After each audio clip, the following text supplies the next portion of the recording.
A legitimidade da desassociação, dissociação e suas implicações.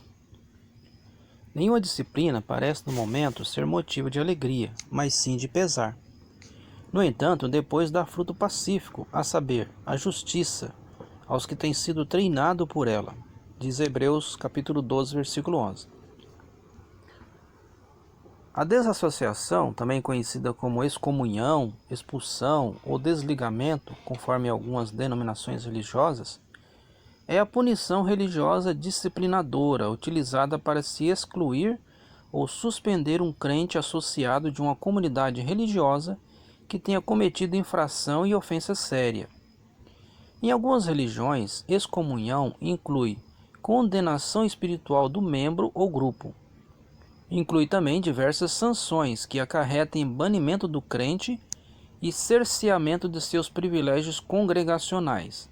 Também deixar de ser considerado membro ou associado de uma comunidade ou organização. E isso somente após a aplicação de disciplina educativa, que é rejeitada pelo errante.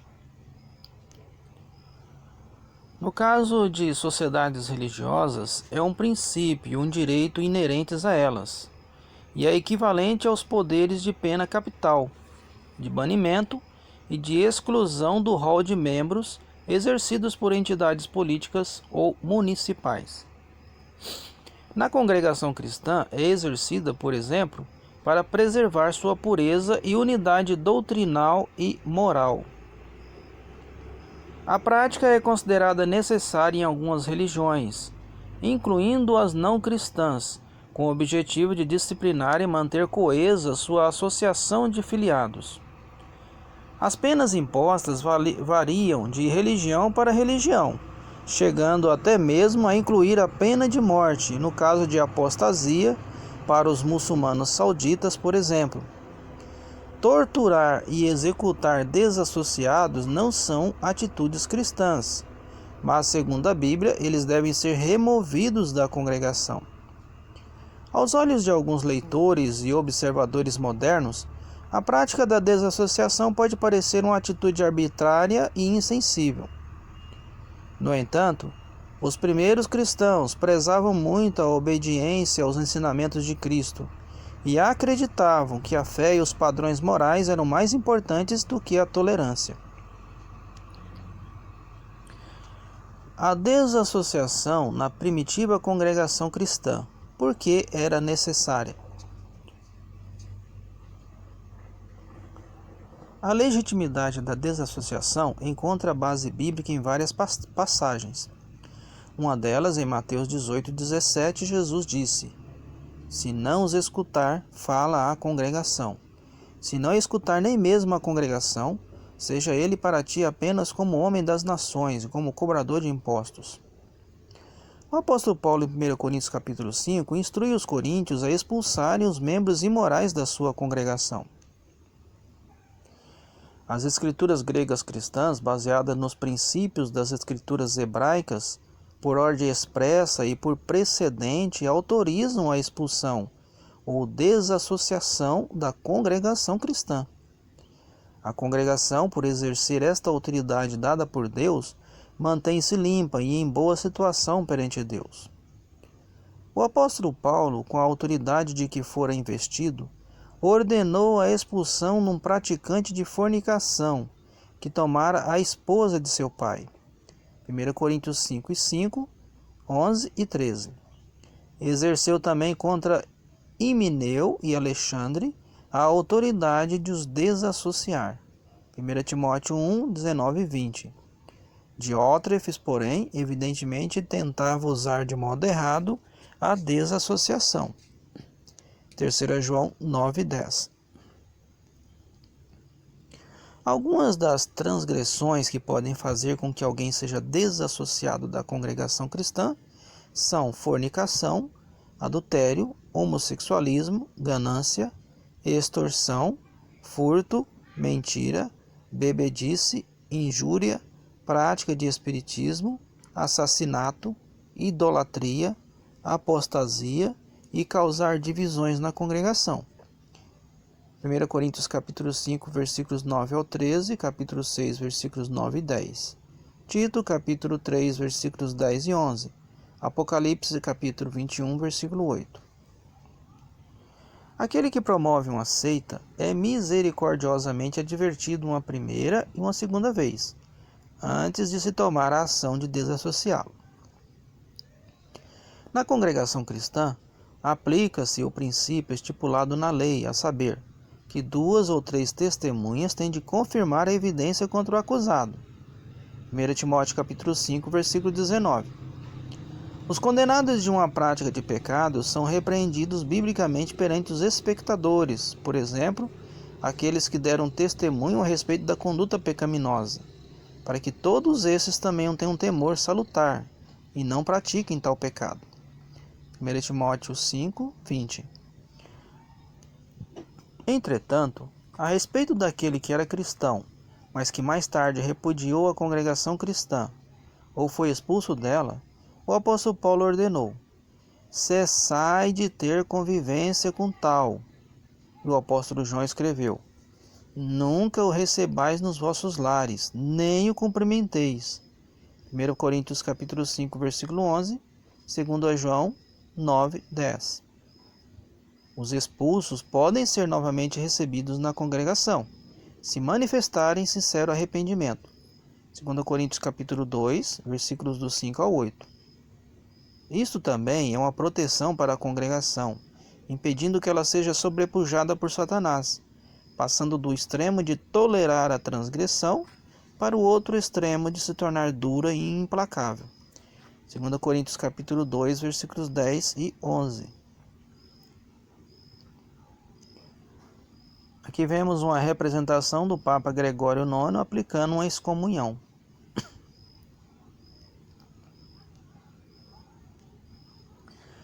O precedente para a desassociação. De acordo com a lei mosaica, alguém podia ser morto por violações graves ou propositais da lei de Deus. Levítico capítulo 7, versículos 27. Números capítulo 15, versículos 30 e 31. Por exemplo, apostasia, idolatria, adultério, comer sangue e o assassinato estavam entre os delitos que acarretavam esta penalidade. Deuteronômio capítulo 13, versículos 12 ao 18. Levítico capítulo 20, versículo 10. Capítulo 17, versículo 14. Números capítulo 35, versículo 31. Mesmo assim, para se executar a pena de morte, era necessário haver evidência apresentada por pelo menos 2 testemunhas. Deuteronômio capítulo 19, versículo 15. Era exigido que as testemunhas fossem as primeiras a apedrejar o culpado. Deuteronômio 17, versículo 7. Isto era necessário para se demonstrar seu zelo pela lei de Deus e pela pureza da nação de Israel, e também para desencorajar o testemunho falso, descuidado ou precipitado. Durante o ministério de Jesus, as sinagogas serviam também de tribunais locais para julgar violadores da lei judaica. O Sinédrio era o tribunal de maior instância. Sob domínio romano, os judeus não tinham o grau de autoridade que haviam usufruído sob o governo teocrático. Mesmo quando o Sinédrio julgava alguém merecedor da morte, nem sempre podia executar a sentença de morte, por causa das restrições impostas pelos romanos. As sinagogas judaicas tinham um sistema de excomunhão, ou de desassociação, de 3 passos ou 3 nomes. O primeiro passo era a pena de nidui, uma disciplina de duração curta, inicialmente de apenas 30 dias. Quem sofria esta pena era proibido de usufruir certos privilégios. Podia ir ao templo, mas ali sofria certas restrições, e todos, fora da sua própria família, tinham ordem de se manter afastados 4 côvados, cerca de 2 metros dele. O segundo passo era herém, que significava algo devotado a Deus ou proscrito. Era um julgamento mais severo, pois o ofensor não podia ensinar nem ser ensinado, em companhia de outros. Nem podia fazer transações comerciais além da compra das necessidades da vida. Entretanto, não era totalmente expulso do judaísmo, e havia possibilidade dele voltar. Finalmente, Aí havia a shamatá, seu decepamento total da congregação. Alguém expulso como iníquo era considerado merecedor de morte, embora os judeus talvez não tivessem autoridade de executá-lo. No entanto, a forma de decepamento que usavam era uma arma muito poderosa na comunidade judaica. Jesus predisse que seus seguidores seriam expulsos da sinagoga. João capítulo 16, versículo 2. O medo de serem expulsos ou excomungados impediu alguns judeus, até mesmo governantes, de professar sua fé em Jesus. João capítulo 9, versículo 22. Também nota na Novo Mundo, também 12:42. Ser expulso da sinagoga, em grego aposunagogos, envolvia a proibição não só de frequentar a sinagoga, mas de toda a comunhão com os israelitas. Um exemplo de tal ação por parte da sinagoga foi o caso do cego curado no reservatório de Siloé, que falou em favor de Jesus, que foi lançado fora. João capítulo 9, versículo 34. Durante o seu ministério terrestre, Jesus deu instruções sobre o proceder a ser adotado caso se cometesse contra alguém um pecado grave, mas o pecado fosse de natureza tal que, se corretamente resolvido, não precisaria envolver a congregação judaica. Mateus capítulo 18, versículos 15 ao 17. Incentivou fazer-se um esforço sério para ajudar o transgressor, ao mesmo tempo também resguardando essa congregação de persistentes pecadores. A única congregação de Deus em existência naquele tempo era a congregação de Israel. Falar a congregação não significava que a nação inteira ou mesmo todos os judeus em determinada comunidade julgavam o transgressor. Essa responsabilidade cabia a anciãos dos judeus. Mateus capítulo 5, versículo 22. O transgressor que se negasse a acatar mesmo esses responsáveis devia ser considerado apenas como homem das nações e como cobrador de impostos, cuja associação os judeus evitavam. Veja Atos capítulo 10, versículo 28. Entendendo as expressões que inferem ou aludem à desassociação. Nas escrituras cristãs são utilizadas várias expressões que nos mostram que a prática de rejeição era amplamente usada, conforme veremos a partir de agora, e que estudaremos à parte. Por exemplo, lançar fora, entregar a Satanás, remover o iníquo são algumas delas. Podemos relacioná-las à prática da desassociação? Vejamos. Seja ele como homem das nações e como cobrador de impostos. Essa expressão nos ensina muito sobre o tipo de tratamento envolvido. Usaremos como referência para compreendermos isso o dicionário bíblico Vida Nova, que nos informa sobre como era tratado um homem das nações, gentil, conforme segue. E isso levou a uma atitude tão excludente que na época de Jesus, estigmatizar um irmão judeu como gentil era expressão de grande desprezo. Mateus capítulo 18, versículo 17. Veja também como era encarado um cobrador de impostos, publicano. Alguém autorizado para coletar impostos em favor dos romanos, o sistema dava margem a abusos, e parece que desde o início os cobradores eram propensos a extorsões e malversações. Os publicanos eram odiados e desprezados pelos judeus, não só pela extorsão, como também porque o contato com os gentios os tornava cerimonialmente impuros. Páginas 144, 305, grifos acrescentados. Lançar fora, expressão originária do grego exabalon, derivado de equibalô, que segundo a concordância bíblica exaustiva de Strong, página 1358, significa literalmente expulsar, expelir, mandar sair, expelir uma pessoa de uma sociedade, banir de uma família, rejeitar com desprezo. Ocorre em textos tais como Lucas capítulo 6, versículo 22, João capítulo 9, versículo 34 e 3 João 10. Entregar a Satanás. Essa expressão, derivada do grego paredoca, derivado de paradidome, do satana, ocorrem passagens tais como 1 Coríntios capítulo 5, versículo 5 e 1 Timóteo capítulo 1, versículo 20. Sobre o primeiro texto aqui citado, 1 Coríntios capítulo 5, versículo 5, e a sua aplicação, note como um famoso erudito bíblico comenta tal passagem. O apóstolo nota um abuso flagrante. A falsa noção da liberdade cristã parece ter salvado o feitor da censura. As falsas doutrinas tendem a produzir e disseminar tais escândalos. O mau exemplo de um homem influente é muito danoso. Espalha-se por todas as partes. Os princípios e exemplos corruptos danificam toda a igreja se não são corrigidos. Os cristãos devem evitar a familiaridade com os que desprestigiam o nome cristão. Os tais são companhia apta para seus irmãos de pecado, e nessa companhia devem ser deixados, cada vez que seja possível fazê-lo. Ai, quão lamentável é que haja tantos chamados cristãos cuja conversação é mais perigosa que a dos pagãos. Comentário Matthew Henry, página 192, grifo acrescentado.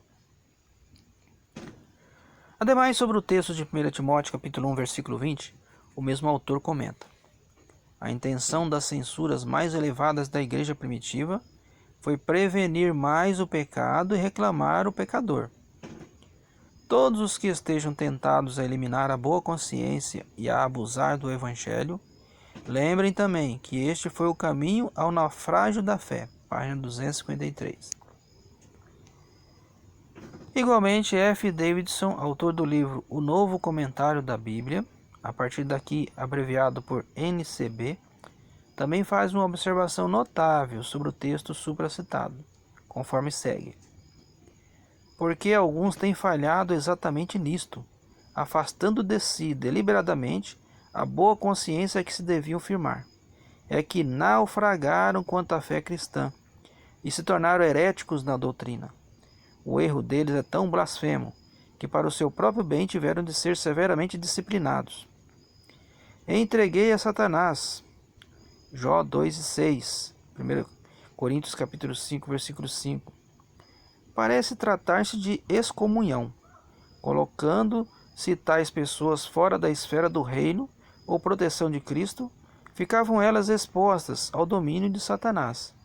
Página 2222, grifo acrescentado. Com isso percebemos que tais transgressores eram apropriadamente entregues a Satanás, indicando que deixavam de gozar de privilégios espirituais, que estavam agora sujeitos às adversidades decorrentes de não mais fazer parte da família cristã, e por perderem o favor de Deus e a proteção espiritual, ficando totalmente vulneráveis e expostos à influência satânica. E o tomar nota de 2 Tessalonicenses capítulo 3, versículo 14 e 15, é o mesmo que desassociar? Não, tomar nota não é desassociar. Depreendemos isso da simples leitura do versículo em seu contexto. O livro NCB, página 2213, corrobora isto quando nos diz que Paulo não ordena aqui uma excomunhão formal, mas recomenda uma prática reprovação dos preguiçosos, para que se envergonhem e mudem seus costumes. Tais pessoas não devem ser tratadas como inimigas, versículo 15, nem como gentios ou publicanos, Mateus capítulo 18, versículo 17. Ainda são irmãos, membros da comunidade cristã, que deviam aceitar a disciplina fraternal, grifo acrescentado. Tal reprovação e disciplina fraternal consistia meramente numa advertência e também envolvia alguma eventual restrição, podendo até mesmo acarretar em limitação pela amizade por parte de alguns que assim o julgassem necessário. Veja também Romanos capítulo 16, versículo 17 e 2 Tessalonicenses capítulo 3, versículo 6. A congregação cristã é também admoestada pelas Escrituras a parar de se associar socialmente com aqueles que são desordeiros e que não andam corretamente, mas que são considerados merecedores de uma expulsão total. Paulo escreveu à congregação tessalonicense a respeito de tais: parai de associar-vos com ele, para que fiquem envergonhados. Contudo, não o considereis como inimigo, mas continuai a admoestá-lo como irmão. 2 Tessalonicenses capítulo 3, versículos 6, 11 e 13 ao 15. Quem tem hoje autoridade para desassociar? Um dos primeiros textos cristãos onde podemos encontrar diretrizes claras sobre a desassociação é Mateus capítulo 18, versículo 17. A bem da consistência, transcrevemos o texto para sua apreciação e compreensão. Se não os escutar, fala à congregação.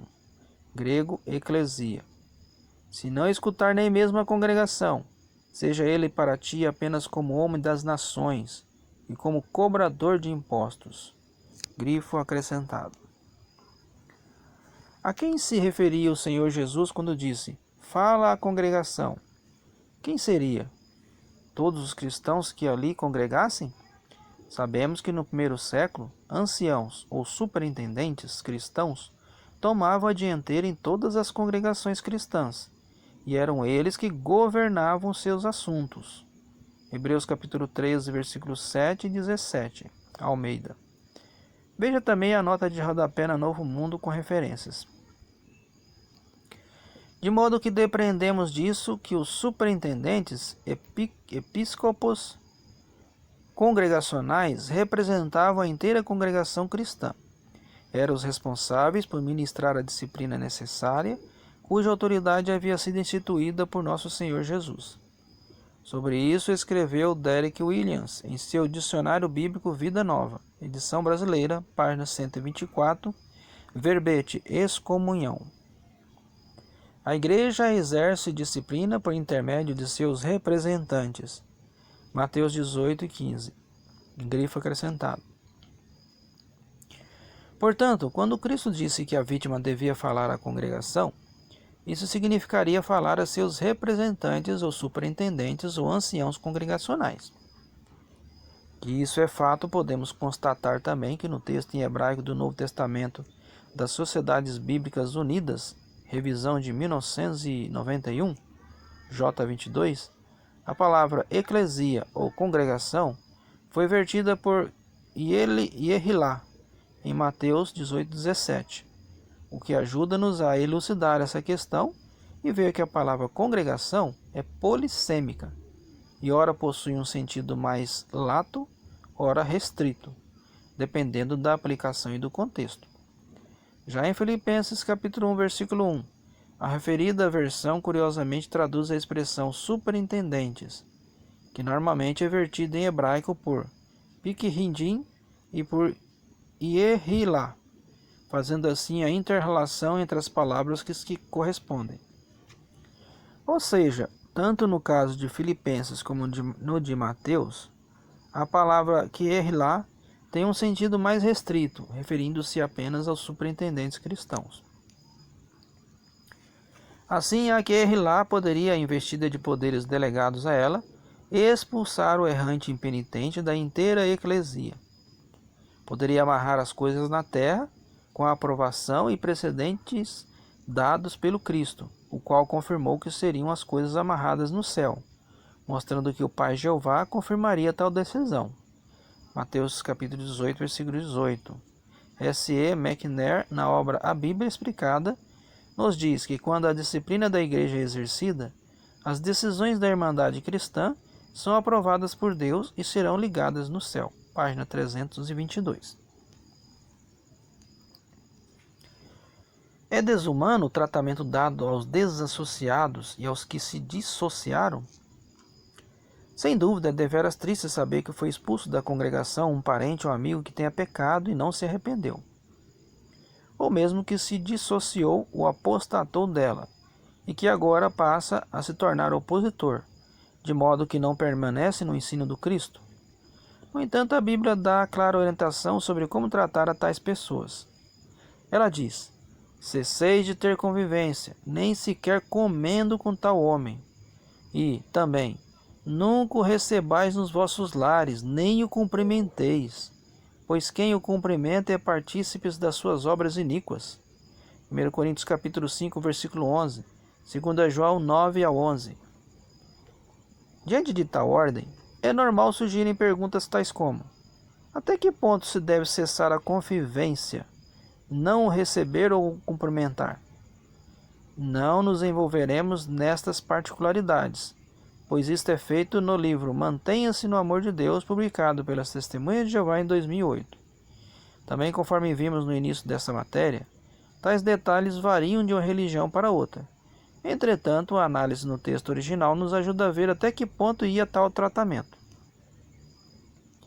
A expressão grega usada pelo apóstolo Paulo em 1 Coríntios para ter convivência com é o verbo sunanimignimi, que significa misturar com. O verbo mignimi é usado em Mateus 27 e 34, por exemplo, para descrever a mistura de vinho com fel, e em Lucas capítulo 13, versículo 1, para descrever o que Pilatos fez, misturando sangue com sacrifícios. Explicando o termo convivência, o dicionário Howes, da língua portuguesa 2009, diz: vida em comum, contato diário ou frequente, intimidade, familiaridade, coexistência harmoniosa. Sendo assim, se faz necessária a pergunta: seria apropriado para o cristão fiel manter contato diário ou frequente, ter harmonia, intimidade ou familiaridade com quem viola deliberadamente princípios bíblicos? Que dizer então com apóstatas? Manter convivência com tais apóstatas seria, por exemplo, o mesmo que alguém pedir para que você tenha amizade com alguém e fala mal de sua família. É razoável isso? Tem cabimento?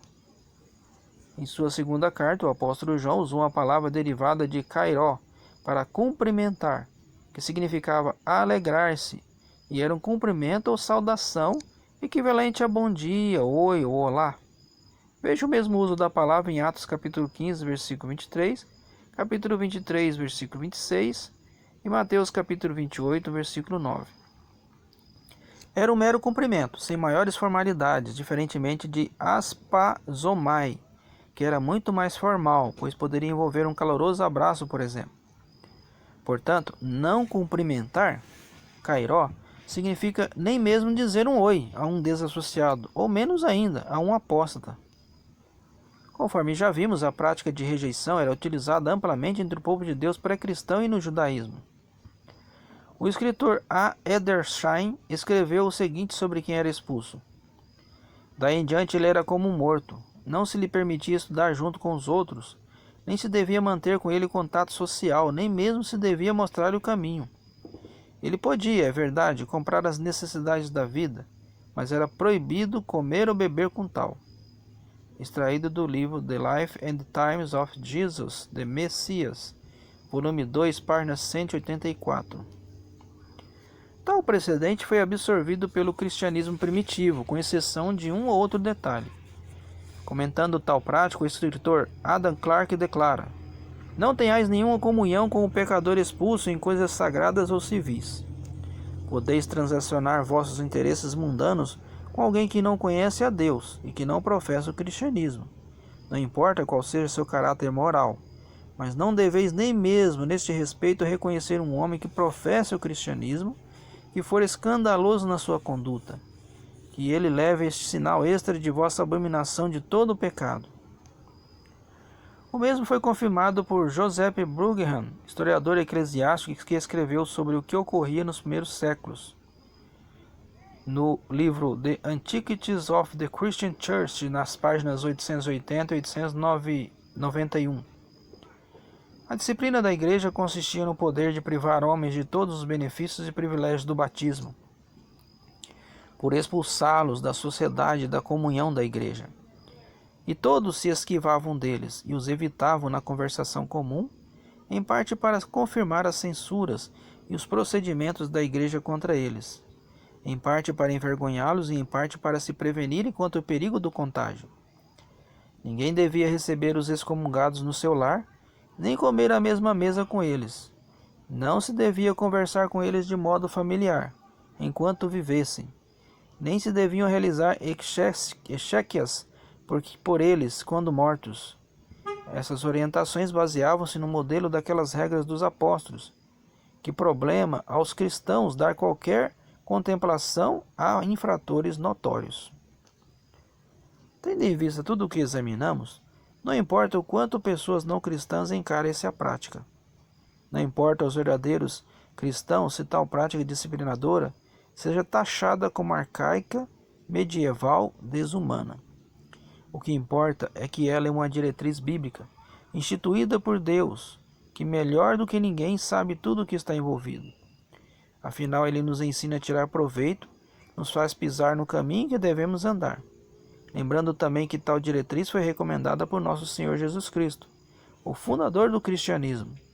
Isaías capítulo 48, versículo 17. Veja também Romanos capítulo 9, versículo 20. Pode o Estado intervir nesses assuntos? Em 1988, a revista Sentinela, em seu exemplar de 15 de abril, noticiou a decisão de um tribunal norte-americano sobre um processo onde uma mulher ex-testemunha que havia ficado transtornada porque seus anteriores conhecidos não mais conversavam com ela, após ela ter escolhido dissociar-se da congregação. Antes de o processo ir a julgamento, uma corte distrital federal decidiu contra a mulher. Por quê? A sentença baseava-se na ideia de que os tribunais não se envolvem em assuntos disciplinares de igrejas. Ela apelou disso então. Qual foi a decisão? A decisão unânime da Corte Federal de Apelação baseava-se nos fundamentos mais amplos dos direitos da primeira emenda da Constituição dos Estados Unidos, que reza: visto que a prática da rejeição faz parte da crença das testemunhas de Jeová, julgamos que a provisão do livre exercício da Constituição dos Estados Unidos preclui que ela prevaleça. Os querelados, a congregação das testemunhas de Jeová, têm um constitucionalmente protegido privilégio de se empenhar na prática da rejeição. Concordemente, confirmamos a sentença anterior da Corte Distrital. Concluindo, disseram que a rejeição é praticada pelas testemunhas de Jeová de acordo com a sua interpretação do texto canônico, e nós não temos a liberdade de reinterpretar esse texto. Os querelados têm direito ao livre exercício das suas crenças religiosas. As cortes, em geral, não examinam de perto o relacionamento entre membros ou ex-membros de uma igreja. Concede-se às igrejas amplas latitude quando elas impõem disciplina a membros ou ex-membros. Concordamos com o conceito do ministro Jackson, ex-ministro da Suprema Corte dos Estados Unidos, no sentido de que atividades religiosas que envolvem apenas membros da crença são e devem ser livres, quase tão absolutamente livres como alguma coisa pode ser. Os membros da igreja que ela decidiu abandonar concluíram que não mais desejam associar-se com ela. Sustentamos que eles têm a liberdade de fazer tal escolha. O Tribunal de Apelação reconheceu que, mesmo que a mulher se sentisse angustiada por seus anteriores conhecidos preferiam não conversar com ela, permitiu-lhe ser compensada por prejuízos intangíveis ou emocionais, restringiria inconstitucionalmente o livre exercício da religião pelas testemunhas de Jeová. A garantia constitucional do livre exercício da religião requer que a sociedade tolere o tipo de danos sofridos por ela como preço que bem merece ser pago para proteger o direito da diferença religiosa que todos os cidadãos usufruem. Decisão 809-F-2D-875, 1987, Estados Unidos da América. Em certo sentido, essa decisão obteve ainda maior peso desde que foi feita. Como? A mulher requereu mais tarde à corte mais alta do país que julgasse o caso e possivelmente revogasse a decisão contra ela. Mas em novembro de 1987, a Suprema Corte dos Estados Unidos negou-se a fazer isso. Portanto, esse importante caso estabeleceu um precedente que alguém desassociado ou dissociado não pode obter num tribunal indenização por danos pelas testemunhas de Jeová por ter sido rejeitado. Visto que a congregação acatou e aplicou as perfeitas diretrizes que todos nós podemos ler na Palavra de Deus, a pessoa sente uma perda causada pelas suas próprias ações. Embora diversas pessoas tenham instaurado processos, nenhum tribunal decidiu contra as testemunhas de Jeová por causa da prática delas de rejeição baseada na Bíblia. No Brasil, recentemente se noticiou que uma ex-testemunha no estado do Ceará moveu ação, alegando discriminação religiosa por parte dos membros de sua anterior congregação e por parte dos anciãos, e que tal ação igualmente foi extinta. A primeira Câmara Criminal do Tribunal de Justiça do Ceará determinou em 31 de agosto de 2010 o trancamento da ação penal movida contra os anciãos, membros da Congregação das Testemunhas de Jeová em Fortaleza. Os dois estavam sendo acusados de impedir o contato da ex-testemunha, desassociado da congregação, com os integrantes daquela comunidade. Conforme denúncia do Ministério Público, a ex-testemunha saiu da Congregação das Testemunhas de Jeová em dezembro de 2008. Por conta disso, ele teria sido impedido pelos anciãos de manter convívio social e familiar com os membros da referida entidade. Essa postura, de acordo com o Ministério Público, infringiria o artigo 14 da Lei nº 7.716/89, que cuida dos casos de discriminação por motivo de raça, cor, etnia, religião ou procedência nacional. A defesa dos acusados ingressou com pedido de habeas corpus, número 448-328720108060000000/0, no Tribunal de Justiça do Ceará, requerendo a extinção da ação penal instaurada, alegando a ausência de justa causa. O processo tramita na 6ª Vara Criminal da Comarca de Fortaleza, Ceará. Ao julgar o caso, a primeira Câmara Criminal decidiu, por unanimidade, conceder a ordem para trancar a ação. Não vislumbro, na escusa ao trato cotidiano, qualquer forma de discriminação, impedimento ou obstacularização. Há, assim, uma escolha por adeptos de credo religioso, que, errado ou certo, apregou a indiferença diante daqueles que, antes irmanados, abandonaram a crença, o que lhes parece lógico, pois, resultante de interpretação da Bíblia Sagrada, afirmou o relator do processo, desembargador Francisco Pedrosa Teixeira. O relator finalizou: gostemos ou não, isso faz parte da liberdade de culto, sacramentada constitucionalmente. Levar a conduta ao patamar de ilicitude penal me parece demasiado. Ressalte-se que a vítima em nenhum momento do inquisitório acusou os pacientes, preferindo generalizar, afirmando que a discriminação era incentivada pelos dirigentes da aludida religião em todo o país. Se assim é, que seja acionada toda a comunidade eclesial. De qualquer forma, essa decisão corrobora o que a Constituição brasileira assegura, ou seja, a liberdade de consciência e de crença, em seu artigo 5º, inciso 6º, e também o livre exercício dos cultos religiosos, e garantida na forma da lei a proteção aos locais de culto e às suas liturgias. Ademais, no artigo 19, inciso 1º, é vedado à União estabelecer cultos religiosos ou igrejas, embaraçar-lhes o funcionamento. É bom entendermos corretamente em que implica tais direitos, pois ninguém pode cerceá-los ou nos obrigar a fazer aquilo que vai contra nossa consciência. E o que está envolvido também em ter liberdade de consciência? O dicionário Howes explica que consciência é também o sistema de valores morais que funciona mais ou menos integradamente na aprovação ou desaprovação das condutas, atos e intenções próprias ou de outrem. É assegurado também pela Constituição a proteção às liturgias. Segundo Howes, liturgia é o conjunto dos elementos e práticas do culto religioso, missa, orações, cerimônias, sacramentos, objetos de culto, etc., instituídos por uma igreja ou seita religiosa, ramo das ciências eclesiásticas, cujo objeto é a história do culto e seu direito canônico. Direito canônico é o conjunto de preceitos que regem a estrutura de uma igreja, bem como as relações entre seus membros. E é sabido por todos que a rejeição e a restrição imposta a desassociados e dissociados é e sempre foi prática das testemunhas de Jeová, que faz parte de sua liturgia, de seu direito canônico. Esse direito canônico, a Bíblia, sempre regeu as relações entre as testemunhas e seus ex-membros. Isso é seu livre exercício de liberdade de consciência, direito de externar a sua desaprovação da conduta, atos e intenções de outrem, o que foi instituído pela Bíblia e assegurado pela lei. Obrigar legalmente o contato com tais seria embaraçar-nos o funcionamento, pois primamos pela ordem, pureza e santidade da congregação, que é essencial ao seu funcionamento e à aprovação de seu líder Cristo. Apocalipse capítulo 2, versículo 5.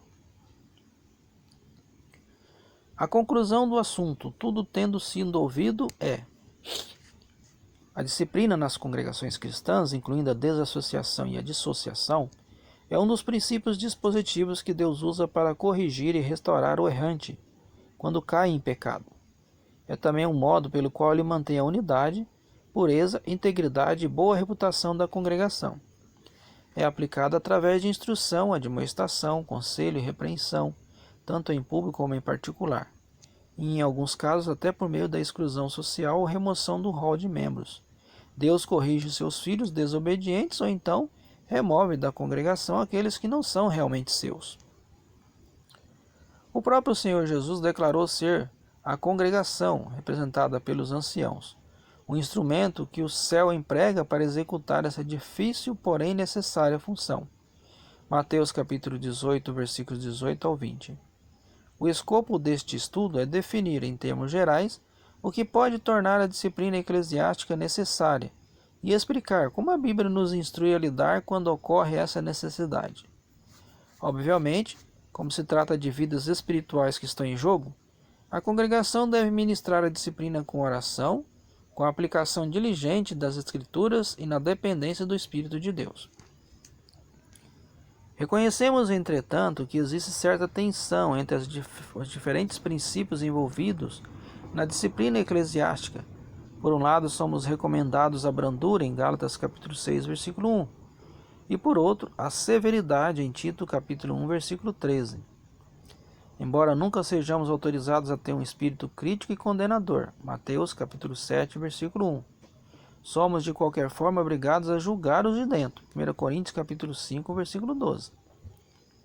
Assim como somos exortados a amar de modo que estejamos dispostos a cobrir determinados pecados, 1 Pedro capítulo 4, versículo 8, também devemos nos exortar uns aos outros cada dia, a fim de que nenhum de nós fique endurecido pelo poder enganoso do pecado.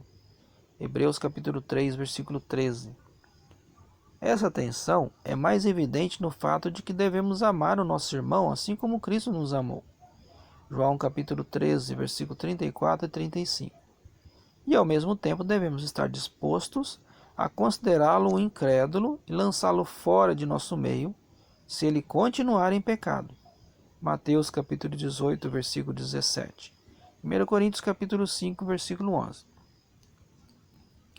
Pode ser tentador usar a palavra equilíbrio para descrever nosso desejo de lidar com essa tensão, mas, conforme é tipicamente compreendida, a palavra equilíbrio denota um escape das obrigações e convicções, na tentativa de não parecermos desequilibrados ou excessivamente zelosos. O problema com esse entendimento é que as Escrituras nunca orientam os cristãos a serem pessoas equilibradas, conforme é entendido nesse sentido deturpado. Pelo contrário, somos ordenados a sermos zelosos e fervorosos, tanto no amor pelo próximo, Colossenses 3,14, 1 Pedro 4,8, como em nossa busca pela santidade e a pureza da congregação, Tito capítulo 2, versículo 14, Hebreus capítulo 12, versículos 14 ao 17.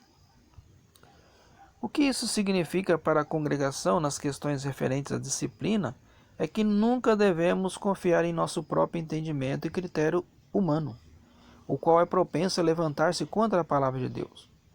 Isso torna-se mais desafiador quando ela, a Bíblia, se confronta diretamente com nossos desejos, interesses pessoais ou os de pessoas vinculadas a nós. No entanto, sabemos também que fazer isso é perigoso, pois concorda com as palavras do diabo que disse: tudo que o homem tem dará pela sua alma, o que implicaria em obediência interesseira, que poderia ser facilmente quebrantada quando houvesse conveniências pessoais envolvidas. O cristão verdadeiro, que é leal, não age assim. Se esse pensamento errôneo nos acontecer, isso significa que devemos estudar as Escrituras, confiar nelas e obedecê-las, mesmo quando a tensão que percebemos entre nossas obrigações bíblicas possam parecer insuportáveis. Precisamos ter em mais autoestima ambas as metas da disciplina na congregação: restaurar o indivíduo e manter a pureza da congregação, sempre permitindo que a palavra de Deus determine o nosso procedimento. Concluindo, nosso desejo sincero ao ver aplicada a disciplina é que o errante repense sua situação e que se arrependa, voltando humildemente ao convívio de seus irmãos cristãos e ao favor divino. Afinal, que filho há a quem o pai não disciplina? Agora, se o errante prefere se opor amargamente à disciplina e a seus ministrantes, na realidade, que espírito essa pessoa está demonstrando? Se estáis sem a disciplina, de que todos se tornaram participantes, sois realmente filhos ilegítimos e não filhos. Hebreus capítulo 12, versículos 7 e 8. Pense nisso. Ainda há tempo para mostrar arrependimento, humildade para poder voltar. Aproveite esse tempo. Nosso Pai Celestial Jeová estará de braços abertos, esperando você voltar.